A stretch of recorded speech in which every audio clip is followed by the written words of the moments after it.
নির্বাচনী এলাকা থেকে নির্বাচিত সদস্য ডক্টর ফরিদ, আমাদের শাসকা উপজেলা বিএনপির সংগ্রামী সভাপতি জনাব আবুল হাসান জহির, সাধারণ সম্পাদক জনাব নুরুজ্জামান লিটন, যশোর জেলা বিএনপির সংগ্রামী সভাপতি অ্যাডভোকেট সৈয়দ শামীম খাবো, সাধারণ সম্পাদক জনাব রহমত খোকন, উপস্থিত আছেন সর্বজন শ্রদ্ধা মুরব্বী জনাব খায়রুজ্জামান মধু, উপস্থিত আমাদের প্রিয় নেতা জনাব মুফিদুল হাসান সিদ্দিকী,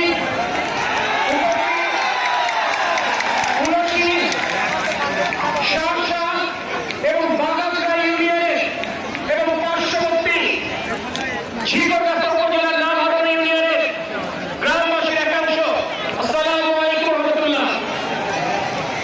আজ বক্তব্য রাখবার সময় নয়, আপনারা এখানে উপস্থিত হয়েছে মাননীয় প্রধানমন্ত্রীর সাথে খাল খনন কর্মসূচিতে অংশ নিতে।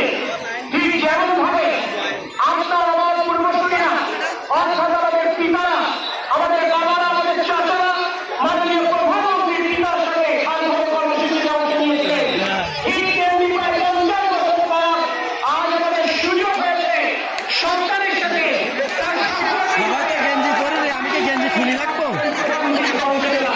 তাই আমি এখানে বক্তব্য দীর্ঘায়িত করবো না।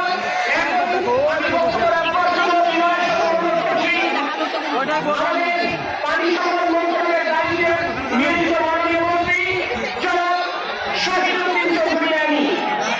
আমি আন্তরিকভাবে দুঃখ প্রকাশ করছি, এখানে আমাদের আরেকজন সম্মানিত মেহমান উপস্থিত আছেন, যিনি স্থানীয় সরকার মন্ত্রণালয়ের দায়িত্বে নিয়োজিত মাননীয় প্রতিমন্ত্রী মীর শাহেদ আলম, যার আনুকূল্য নিয়ে ইনশাআল্লাহ আমরা এখানে গ্রামীণ জনপদের উন্নয়ন সাধন করবো। ভালোই লাগবে ভিডিও